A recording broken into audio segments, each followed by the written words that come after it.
What's up, everybody, and welcome back to another video from Pink Tourmaline. And today's discussion is going to be about a couple videos that I stumbled across over the weekend and yesterday as well. And it more or less poses this interesting question of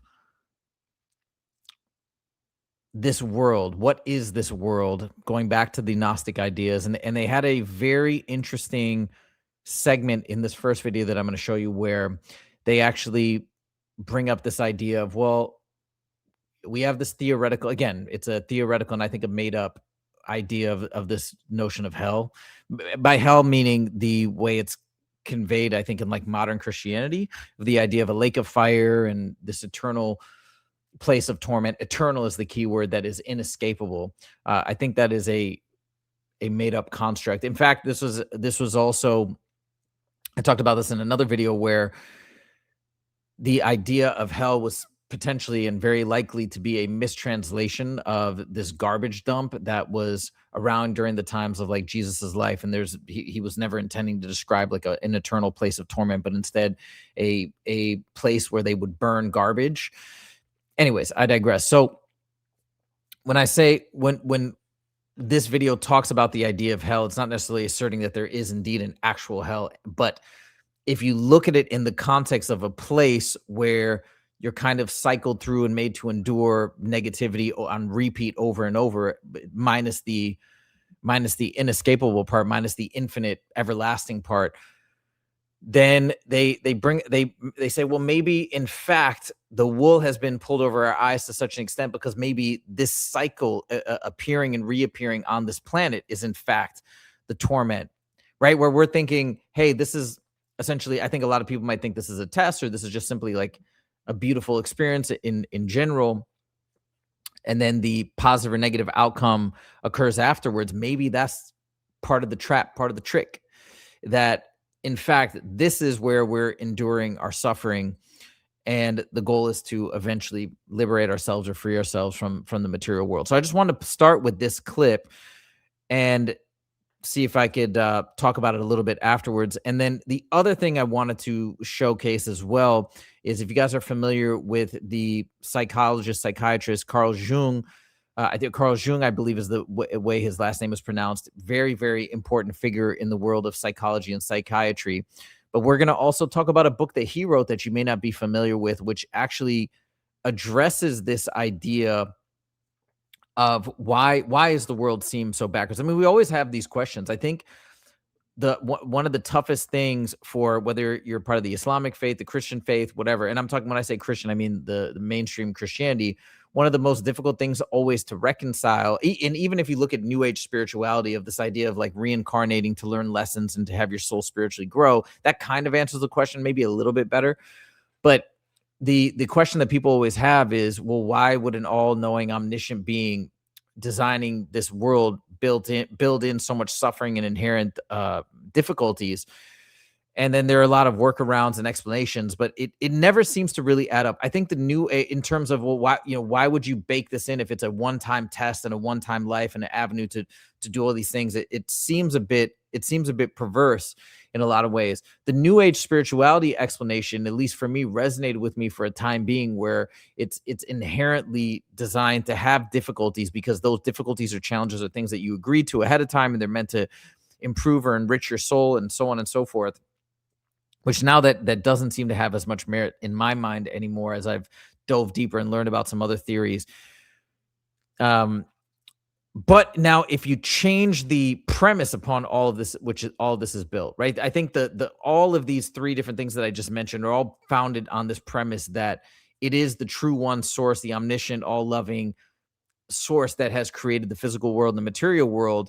And then why is it like this? Why is it like that? If you take away that initial assumption and say, well, maybe the material world wasn't designed to be a place of positivity or a place of growth. In fact, it's all it's all a lie or a manipulation, and we're meant to believe this manipulation, so we keep agreeing to reincarnate. But that's ourselves trapping ourselves in a world that is actually flawed by design, broken by design, so that we have to endure a lot of negativity. And I've talked about this in other videos. The negative, you might think, well, what if we achieve world peace? What if we made obliterated poverty, what if we reached a lot of these goals that we're chasing as a human race, maybe things would be substantially better. But now I'm kind of wondering if that is a false hope. We're kind of a dog chasing its own tail, because and this is what I talked about in a previous video, baked into the natural world and the order of things in the material is this natural parasitic flow. It's like, even if things are all like good and there's peace and humanity and everything like that, we're still we have to live in this paradigm. We have to eat, we have to consume, we have to destroy, and there are other animals that have to eat, consume, destroy. I mean, it's like there you can't escape that. So then it really makes you think, even if yes, we're right now preoccupied with how do we make things better, how do we improve things, but maybe that's a fallacy, that we can actually improve to the point of having this like divine existence in this beautiful golden era. It's a goal that we'll never achieve. And so then the question is, well, why? And one potential option is that, yes, it was a construct not made by the highest entity, but in fact made by some lower entity. And it's all a trick. It's all a trap. And then the last thing I'll say is, if this is disheartening to you, I think where I'm starting to go to now, and by the way, like, if you guys have seen some of my earlier videos, you'll notice that I am learning and changing my perspective as I go. So I'm sure it's going to bend and weave and move as I learn more and more information. But, you know, one possibility is that, in fact, it's some sort of a simulation or a construct by some other entity that we're now trapped in. And the reason why we're here, though, this is a saving grace. The reason why we're here is because we've agreed to it. And we said we want to partake in this one more time, whether we were manipulated or whether we felt guilty or whatever it may be. And so the light at the end of the tunnel, if you will, it's maybe a bad metaphor in when we're talking about this type of stuff, but the light at the end of the tunnel is that ultimately the decision lies with us. Like, we have ultimate power over where we go after this life or whatever, but based on our own free will. So that's the saving grace, if this is bumming you out, as it has bummed me out as I've continued to learn about this stuff. But anyways, I digress. Let's get into the video. Let's play the clip and let's hear what they have to say exactly about this idea of maybe this world is that quote unquote place of torment or despair, and the wool has been pulled over our eyes, that it's somewhere beyond. But no, it's here, it's right now. You've heard the phrase life review.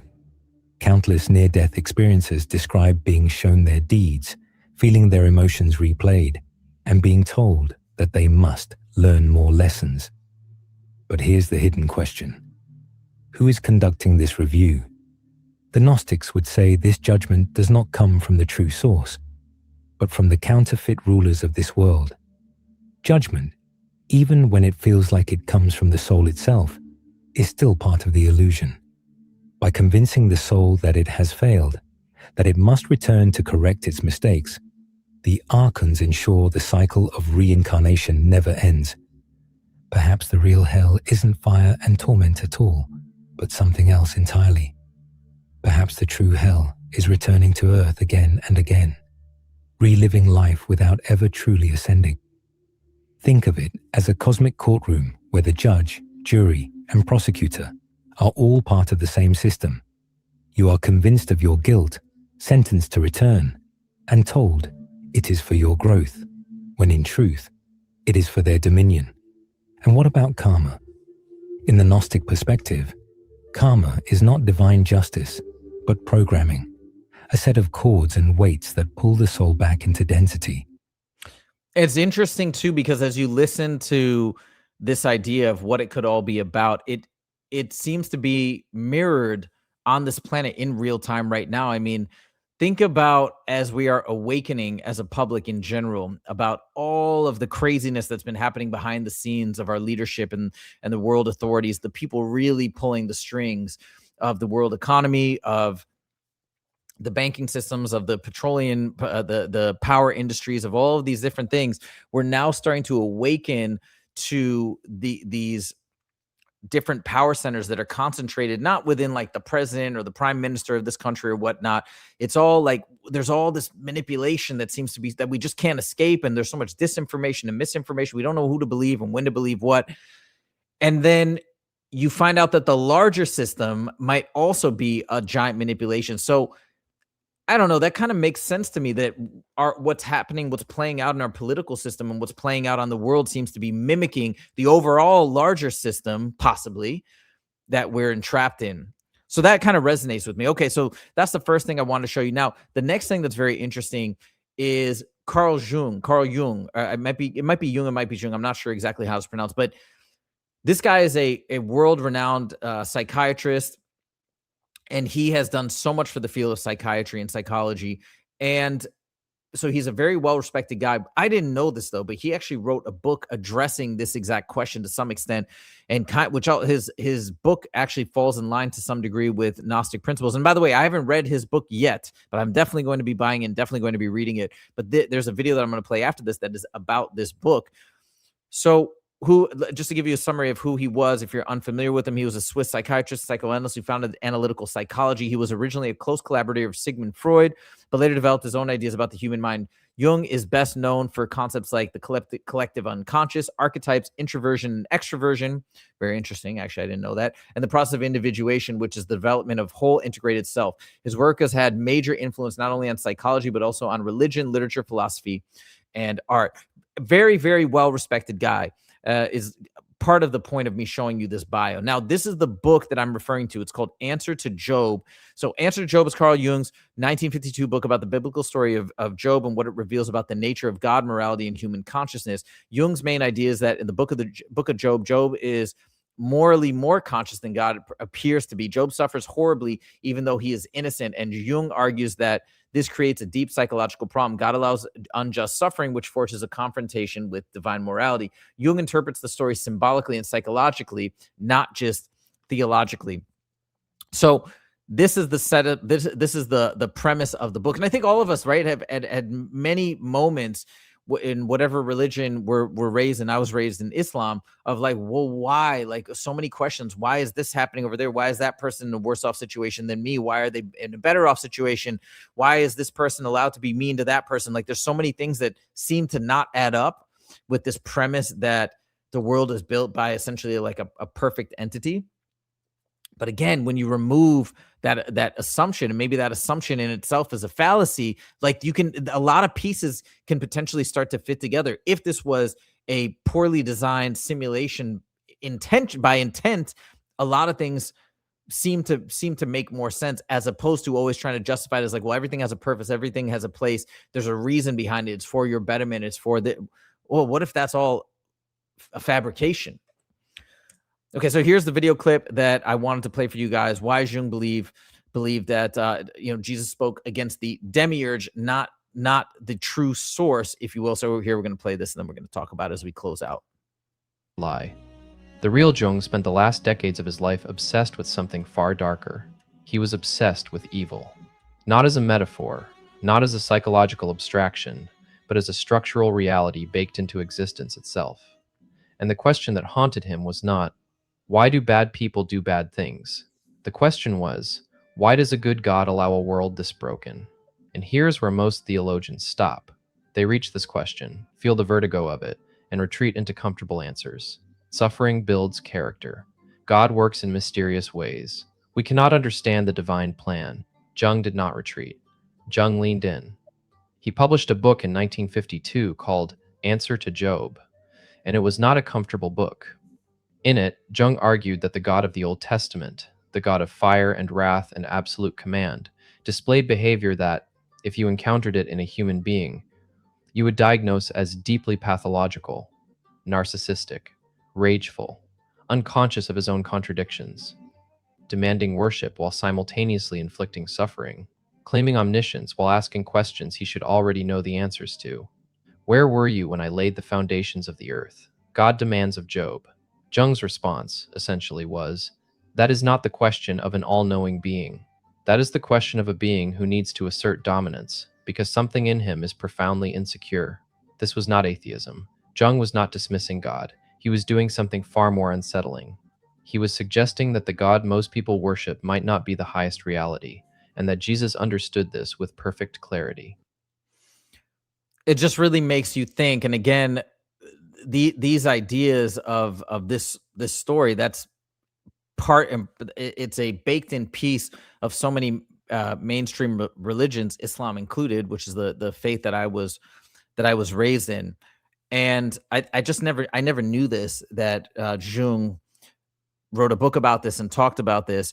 The other thing is, we need to bear in mind, look, I'm not sold, by the way, in the veracity of these stories in these major religions even being a pathway to the right answers. Like, I'm not sold on that. So it's like, this is an interesting perspective when you weigh it against some of the things in some of these scriptures and books.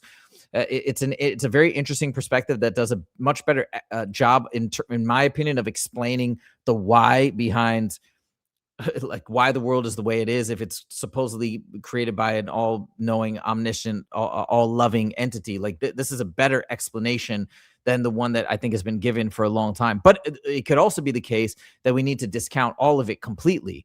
And I'm not opposed to this idea, but it's something that I wanted to share and at least talk about and discuss, because it did resonate with me when I first heard this first video on Sunday, and I thought it was a fascinating idea. That, again, maybe if we think about this notion of hell, again, not the literal version that where it's presented, I think, like primarily in Christianity, of like a lake of fire, but again, that never made sense to me from the get-go. But if we think about it as some sort of a prison that we again, not where you're doomed indefinitely, but some sort of a negative place that we seemed entrapped in, this general idea of what quote unquote hell could be. I was like, man, that actually does kind of make sense, that maybe this reality could be that prison and could be a cyclical existence until we choose via free will to escape it. How exactly to do that, I'm still learning, but I've thrown out some ideas based on Leaving the Trap, that book that was really cool, and also some Gnostic ideas as well about how to leave. But I think it all comes down to this idea, and even Bob Monroe has talked about this. I think ultimately it probably comes down to some form of exercising your free will, pretty much. As simple as that may sound, that's kind of where my thoughts are going, in that direction. That has something to do with that. Anyways, that's what I want to touch on today. Please let me know your thoughts in the comments in terms of this idea, in terms of some of these principles from Carl Jung, from the Gnostic principles. Let me know your thoughts, and let me know if you have more recommendations or suggestions for things for me to explore. Like I said in a previous video, right now I'm reading a book on out-of-body experiences and astral projection, which is very, very, very interesting. And as I'm reading more about that, I'm getting more intrigued by these ideas, as maybe this could be a conduit to some eventually greater knowledge as well about our reality and what this is all about. So I'm very curious to dive much more deeply into that realm as well. But if you have more suggestions, please let me know. The book I'm reading right now is by William Bullman, and it's called Adventures Beyond the Body. But if you have other books that you recommend, or videos or YouTube channels, please let me know. Thank you guys so much for joining, and we'll see you in the next video. Take it easy.